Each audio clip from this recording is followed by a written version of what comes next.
Hey everyone, thanks for joining me for another episode of Total Ramblings. It's Saturday the 21st of September and it's about 10 to 7 in the evening. I wouldn't normally leave the house this time of day, but my boss has invited me out for drinks with him and some other work colleagues in Horsham tonight, so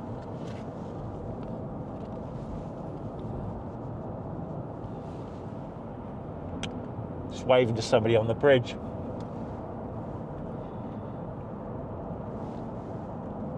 Yeah, so anyway, that's what I'm doing. I've had a very lazy day today. Just did a few jobs. Picked up the cats' flea pills. Gave the cats their flea pills. Went remarkably smoothly. Tie, really easy. One and done. Whisper, easier than normal today with Whisper.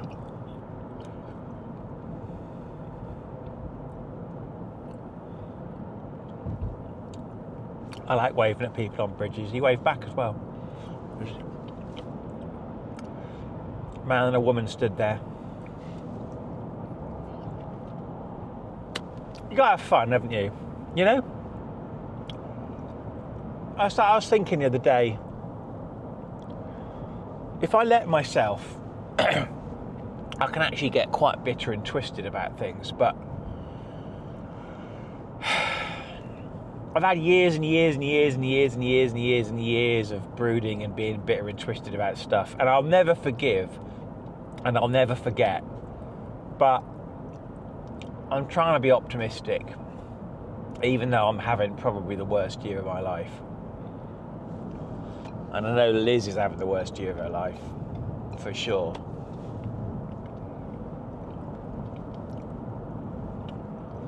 You know, I think I was born into a marriage that was already on the rocks. My mum left my dad. We moved in with my grandma. My dad was killed when I was age 3. Custody battle for me. Moved back with my mum.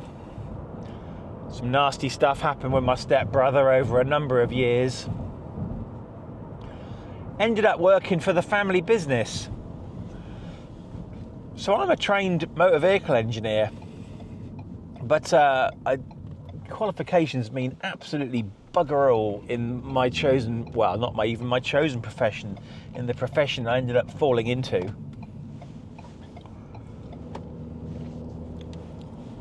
I don't know if I've mentioned this bit before, you see, but my mum and my stepdad used to run this business,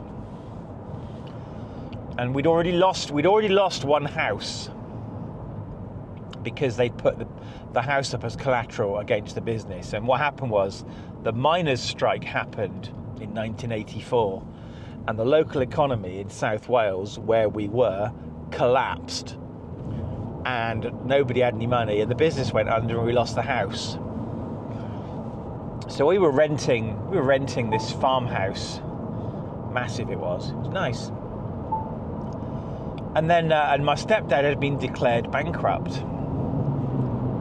He was technically bankrupt. And what happened was, we won at work. We had a Vernon's Pools syndicate, and there were 10 of us, and we won £222,000 between the 10 of us. I was 18 at the time, so that was £22,500 came my way. I had this mate I worked with, Mark Smith. He wasn't part of the pool syndicate, and he was gutted. And we all threw him a few £100 each, you know, but gutted he was. Anyway, what happened was, I was stupidly convinced we bought a house, and I was stupid. So the house was in my name, so technically it was my house. And I basically, apart from like maybe a grand or two, all of my money went into that house. So that money was lost to me. It was, well, not lost to me, but you'll find out why it got lost to me in a minute, right? Anyway, then my mum did her usual thing, left my stepdad. He was bonkers by this point. What happened was, he wanted to put the house up again against the business as collateral. My mum wasn't having that. Absolutely insane thing to do, because the business wasn't doing very well. And of course they'd have needed my permission to do that because the house was in my name. I'd put in about 20 grand. They'd put in maybe 5-10 grand each. I can't remember now. We had a mortgage. But anyway, he wanted to put the house up as collateral, and my mum wasn't having that. And he was absolutely insane gentleman. And also he wanted to make me a director of the company, because he couldn't be, because he was technically bankrupt. I was like 20 by this point, right? So anyway, my mum did her usual thing. She bailed on him again. She bailed on her husband again, second time, and left me alone with him again. Are you seeing a pattern here? And he kept me awake for a week every night, interrogating me as to where she was. I didn't know where she was. I managed to convince him to let me go and stay with my grandma for a bit, but I knew I wasn't coming back. He did the most despicable thing I've ever known anybody do. The first day or two after my mum had disappeared, he took Amy, the family dog, she was a pointer, and he dumped her on the side of a road about 20 miles away. And he was like, oh no, where's the dog? We've lost the dog, to try and basically create a crisis that would make her come home. Luckily, she was found by somebody on the side of the road and returned to us. But essentially, he was trying to get her lost/killed so that my mum would come back. Absolutely fucking insane. Anyway, I convinced him to let me move in with to go and stay with my grandma for a bit in Gosport. So this is now the second time my mum's left her husband and left me with him, and now the second time that I've had to go to my grandma's for refuge. And I remember, and I'm not even joking now, right? I say a lot of jokey stuff, right, but this is not a joke. He had a private eye follow me. I once went out on a bike with my cousin Paul on a bike ride, and one of his brothers as well. I can't remember, possibly Chris. I can't remember now. But we were being followed that day by a private detective. Since confirmed that, because they were convinced that we were going where my mum was. Also, then what happened was, so I'm living with my grandma, and I'm like, I'm not going back now. I left our cat and our dog behind. What happened was, the business mysteriously burnt down. Now, he had form for this, my stepdad. I'm told that he allegedly, I think, burnt his first wife's house down. He's an arsonist. So, of course we know who it is burnt the place down, right? It's him, right? So now I've got no job to go back to, even if I wanted to, which I didn't. And I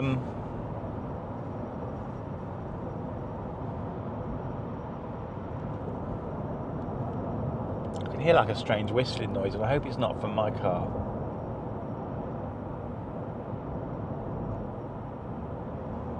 Got a nasty idea it might be. Oh, brilliant, something else to worry about, fantastic. Anyway, the business mysteriously burnt down, so now I've got no job. And so I'm living with my grandma officially. And because he was under suspicion of arson, my first stepdad, had to check in with the police every once a week or something. And one of my lovely aunts and uncles, Yvonne and Chris, hired a van, and we coordinated with the police and we drove up there. We drove back to my house that was in my name, and picked up all of my stuff in one fell swoop while we knew that we weren't going to be interrupted, well, because he was with the police. And we drove it back down to my grandma's, and I had to say goodbye. I had to say goodbye to my beautiful cat and my beautiful dog. My cat was called Katie. She was a Siamese seal point, beautiful cat. And Amy, the pointer, and they were so sad when I said goodbye. I remember I was at the bottom of the stairs, and I'm like, I've got to go now. I'll see you. And they were so sad. They were so pleased to see me back after like a month, and they were so sad when I was going again.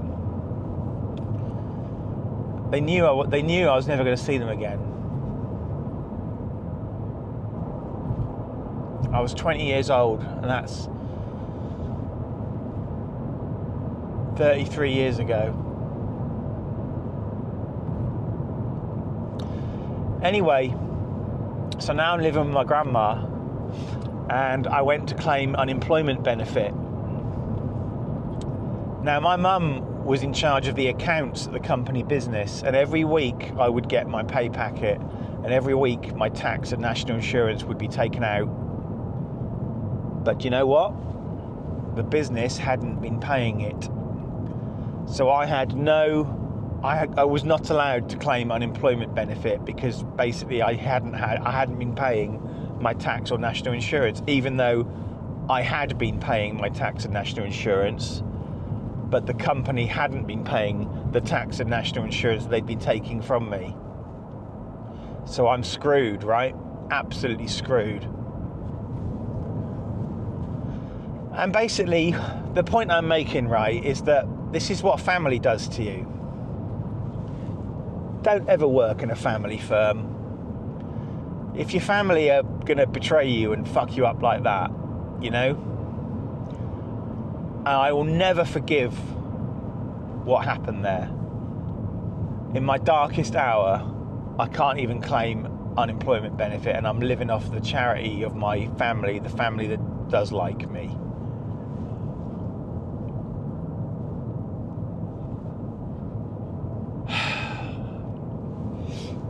Six months I was unemployed until eventually I got a job at Zurich Insurance as a filing clerk, and that was the beginning of my insurance career. Just needed a job. My uncle Paul, he'd married Lynn, and she worked at Zurich, so my aunt Lynn got me a job at Zurich. Well, I got an interview. I got the job myself, but 10 months I was a filing clerk, then I moved up to claims handling, and so I started as a filing clerk, and by the time I left Zurich, I was basically running the claim system. Unbelievable, right? I remember at one point my manager said if I didn't take the insurance exams, I'd never get promoted.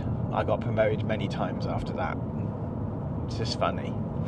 I don't do exams. I'm no good at exams. I fall apart at exams. I can't do them.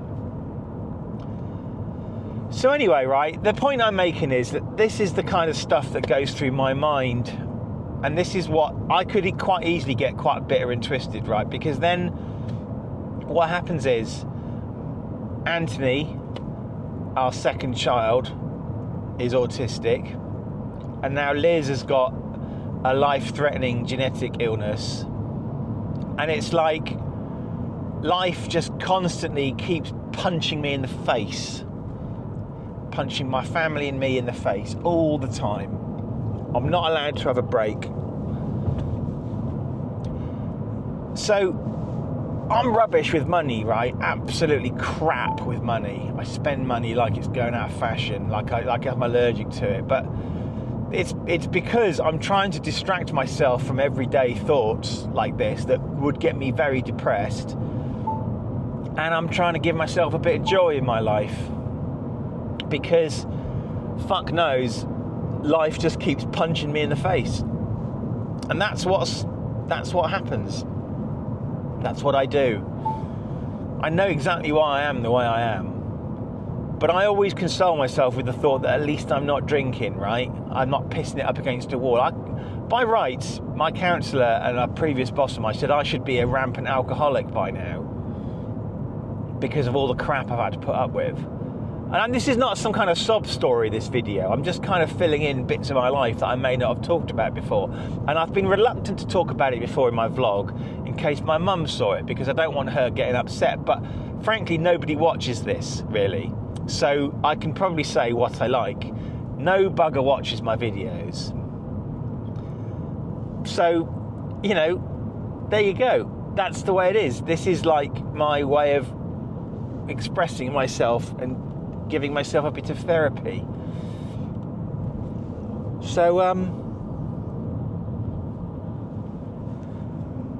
this is just what I was thinking of whilst I was driving, is that by rights I should be quite a bitter and twisted person, and I have been in the past, and I can quite easily get that way, but I try to be optimistic where I can, and I like to do things that are fun. Anyway, I thought I'd go out tonight. Thought I'd give it a go. Then, of course, you know, took my stepbrother to court for the historic stuff, lost that. There's very little justice in the world. Do you know? So it's, sorry.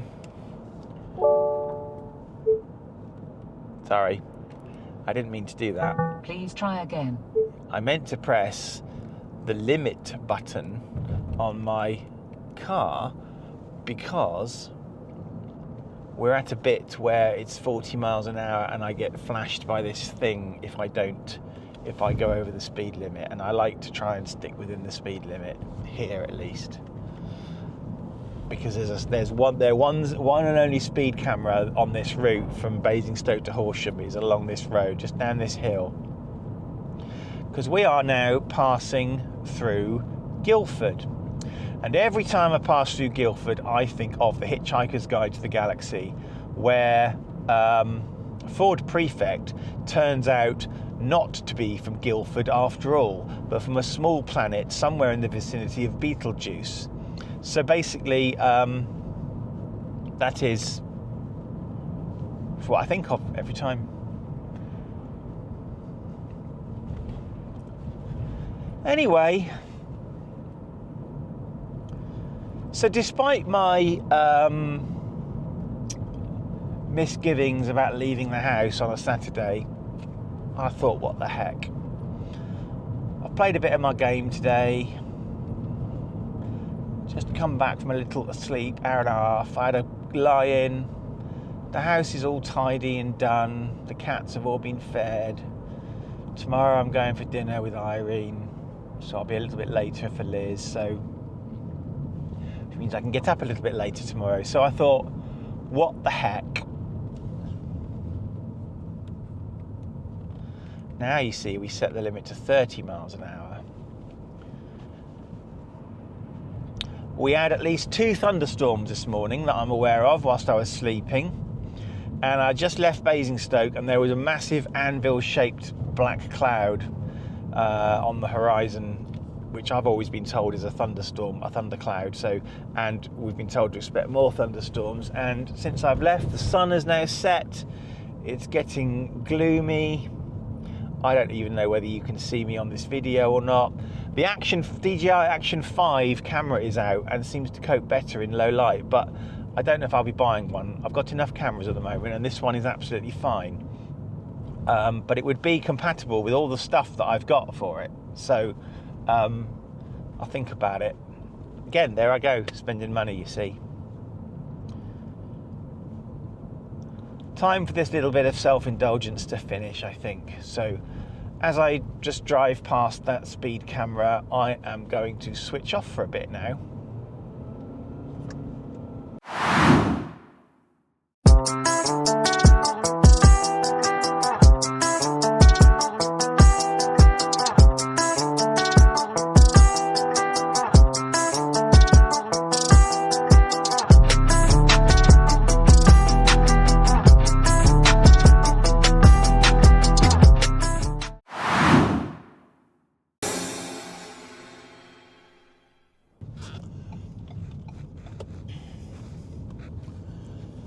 Hey everyone, it's now Sunday, just gone 1 o'clock.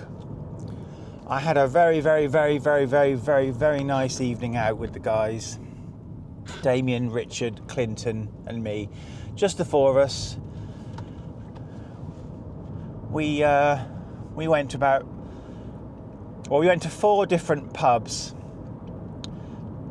We went back to the first one, so we went to, what was it, the old Stout House or something, the Bear, another one, the Malt Shovel, and then we went back to the first one.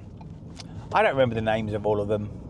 Anyway, I made sure I got a round in. I like to pay my way. They usually say, Andrew, don't bother because I'm only drinking like lemonade, but no, I insisted on getting a round in last night. So 4 drinks and 4 packets of crisps was $17.99. It was quite good.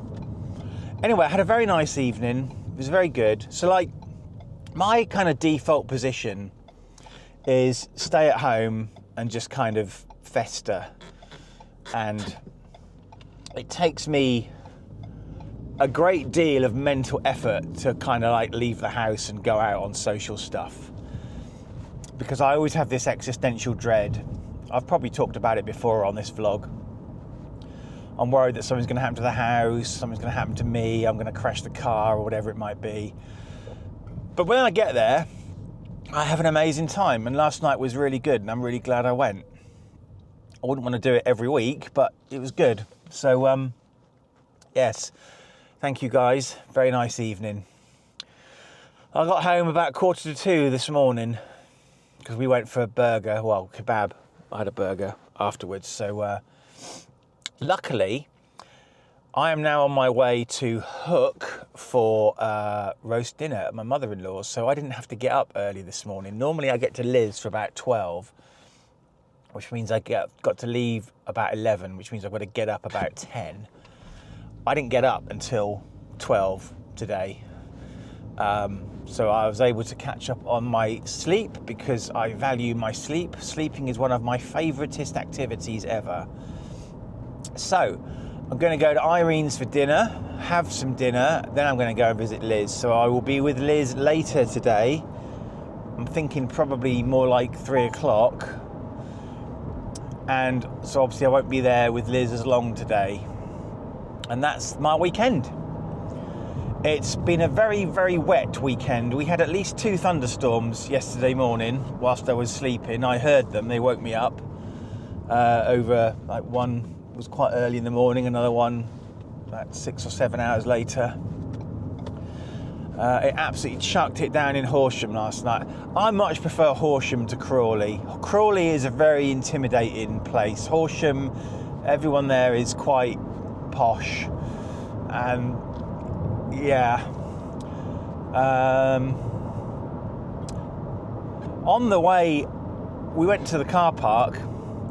And on the way down, as we were driving down through the car park, because I gave Damien and Richard a lift back to Richard's house, we saw these guys pushing a car down the down ramp from one of the floors, and I'm like, what are they doing? Trying to bump start the car?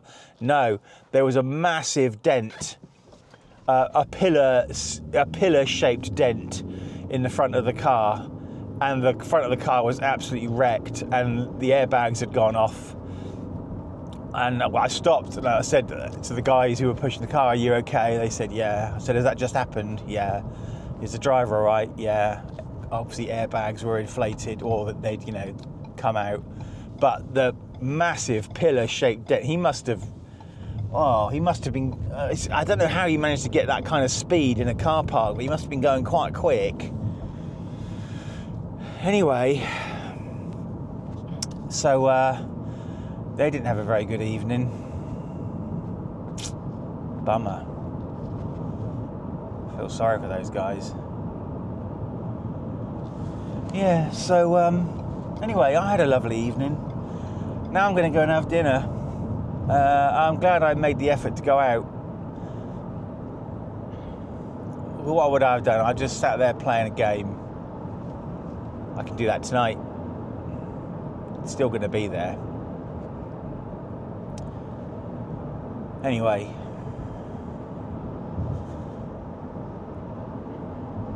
had a very strange dream where I was making a film, and the name Mrs. Pugnell kept coming up. Don't know where that's come from, Mrs. Pugnell. And then later in the same dream, it turned out that her real name, she was Italian, it was Pignula, and someone had mistranslated as Pugnell. And I have literally no idea what this dream was about, other than that I was making a film, I was the director of the film, and we'd got an office and we'd hired this woman called Mrs. Pugnell, Mrs. Punila, whatever the hell, and or Pinula, that was it, Pinula, Pignuli, Pinuli. Anyway, it was a weird dream, right? And all I had was this warehouse, and I had to put this film together as a director and get all the props and stuff, and I had no idea what I was doing. What is that? An anxiety dream? I don't know. Where's this name Pugnell Pinuli come from? Where's that come from? Totally made up name. Don't know what the hell that dream was about. It's raining already today. It's that kind of time of year, you know. I'm quite glad I did the drone footage of the roundabout last week, because this weekend I wouldn't have been able to do it because of the rain. This is going to become an increasing problem as we go on through the wetter, colder, snowier parts of the year, if we ever get snow again. Climate change, we may never get snow again, just rain. But finding a suitable time to put the drone up above Brighton Hill roundabout for a couple of minutes without it getting slaughtered by the rain or the wind could be an issue. October will be month 6, so we'll be halfway through the grand project. And I've yet to stitch any of the clips together to see if they're actually showing any differences in how the roundabout's looking. Yeah. That's enough for me for now. Right, dinner's done. I came out to my car to get a drink whilst I was eating dinner, and I've just found Richard's wallet in the back of my car. So I spent some frantic minutes trying to get hold of him. Didn't actually have his number. I only know him on Facebook. Got the number off of Damien and Clinton. Eventually got hold of him. I said, I've got your wallet. No reply. I said, can I have your PIN? That got a reply. Anyway, I have offered to drop it off to him in Horsham, but I think he's going to meet me at Hazelmere, and that's where I'm going right now to visit Liz, obviously. And I said to him I might drag him in to meet her. Yeah, anyway. That is the next phase of today.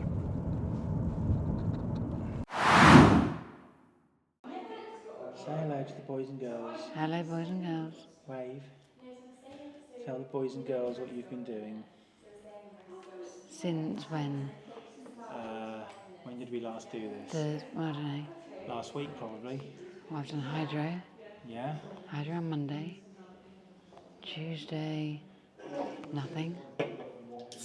Wednesday. Tuesday, I didn't even have any visitors. Wednesday, physio. Thursday, nothing, just Andrew in the evening. Friday, physio, where I walked up the stairs, walked to the gym, did cycling for half an hour, got the lift back down because I was tired. Which machine? Not your machine.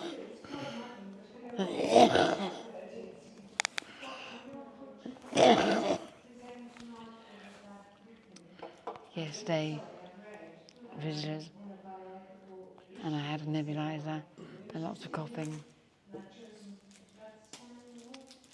Woke up every 2 hours again. Might have got 3 hours sleep. Saw Alice yesterday, she bought me flowers. Although she says it was Matt's idea.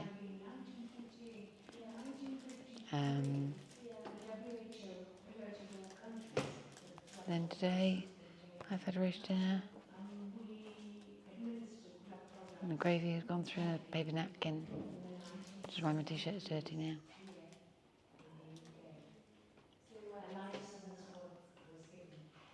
And then here we are. When are you getting out of here? How long's a piece of string? Twice as long as half its length. Precisely. We have no idea when we're getting out. Now, whether that's a good thing for you or a bad thing, I don't know.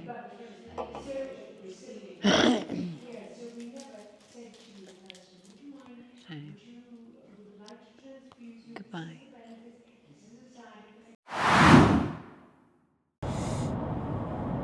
Well, 7:15 on the way home. I know this is the cliche, the end of another weekend. I'm going to go home, probably work on this video, stick it up there on the old internet, get depressed when nobody watches it. Usual stuff, you know. Have my tea, play some games, go to bed. My endlessly fascinating life, which I know is what everybody tunes in for.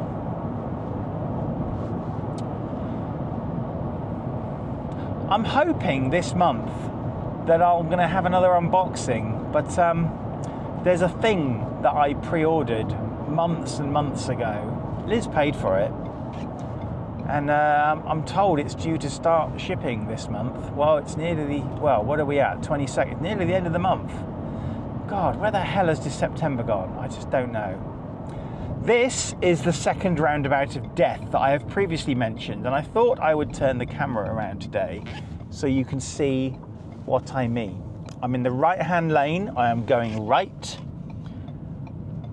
and there is no lane. I have to do a dog leg over here and nearly clip the guy coming out there in order to exit this roundabout. I know it probably didn't look as bad as I said, but trust me, it's quite bad. So, yeah, there you go. That's my bugbear for the day. My friend Richard turned up and picked up his wallet, so that is good. Turns out my boss left his jacket at Richard's house, so everybody's left something behind. I don't think I did, though. We'll find out, won't we? Doobie doobie doo. Anyway, the new DJI Action 5 Osmo Action 5 Pro action camera is out. So this footage is being recorded on an Osmo Action 4. The Action 5 Pro has better low light capabilities. I don't know if I want one. I might order one, I don't know. But if I did, I could then do simultaneous footage front and rear, because in this car, that might be exciting. What I have done though is I've ordered myself the multifunctional charging handle, which is compatible with the very camera that I'm using this on, and should boost the battery. So yet another selfie stick / handle. Also, yeah, another thing I can use to vlog in the rain, because rainy season is coming, and my my Osmo Pocket 3, as I say, with the gimbal, doesn't like the water, which is why I bought this Action 4. So there you go, and I've got a hell of a lot of use out of it. I am digging this vlogging thing, even if I don't have anything interesting to say. As I said in the very first episode of this vlog, part of the purpose of this vlog is that I might be digitally recreated in the far distant future and live again, because people will be able to get all of my article writings, letter writings, videos that I've made, everything that I've ever made, drawings, pictures, audio stuff, scripts I've written, everything I've ever made, they might be able to recreate a version of me, which is why earlier in this video I was filling you in on some other aspects of my past life that I haven't really gone into before, so that the future algorithm, when it's recreating me, can get a full picture. Now, of course, This future me won't be me. I will be dead. But the future me, I'm hoping, will be as accurate as possible and will essentially allow me, in a way, to live forever. And that is one of the aims of this vlog, is to ultimately live forever and achieve a form of digital immortality. That's the plan. That's the plan, everybody. So, you know, when I go on with my total ramblings and just talk absolute nonsense or fill you in on bits of my life that you think, oh, is this relevant? Well, it's because it's my part of my bid to achieve digital immortality, right? That's the whole purpose of this exercise. It's quite selfish, actually, because this body can't live forever. My brain can't live forever, but perhaps in some small way, I will have left enough of an impact on the world that I will kind of live forever. And I'm not talking about bloodlines or genetics or stuff like that.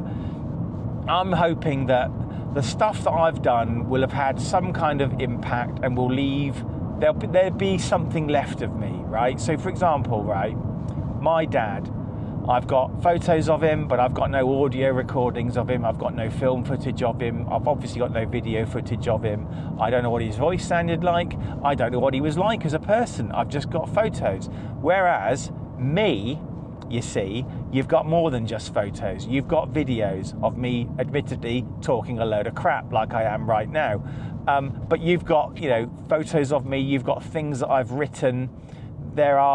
There's hundreds and thousands of things out there, you know, whether it be scripts, forum postings, short stories, long stories, letters, drawings I've done of sci-fi spaceships, you know, kind of like fake historical documents from the far future, these vlogs, armchair general stuff, articles. You know, if everybody was to take the time to scrape all these things together, I think you might get a fair approximation of me, and thus my aim for immortality will be achieved. It's a nice thought. It's a nice thought that when I die, I know that I won't be truly dead, because I said this at my grandma's funeral, and I got it from a Doctor Who episode. Nobody is truly dead as long as you remember them. And even though physical memories of me will fade, because obviously in 100 years' time there will be nobody left alive who remembers me, unless my kids live that long, but there'll be nobody left alive in 100 years who remembers me, and effectively in everybody's memory I will be dead, and people might see photos of me and go, who the hell is that? Don't know, either burn the photos, bin them or whatever. But you see, because I have left a digital footprint, and assuming, of course, that these digital archives survive the passage of time, and that we don't wipe ourselves out in a nuclear apocalypse, and that aliens never find the remains of our planet and resurrect our archives and our footage and stuff. Basically, what I'm saying is there's going to be something there left of me. So there you go. This is my legacy to you all, is this crappy vlog with me talking absolute nonsense all the time. And there you go.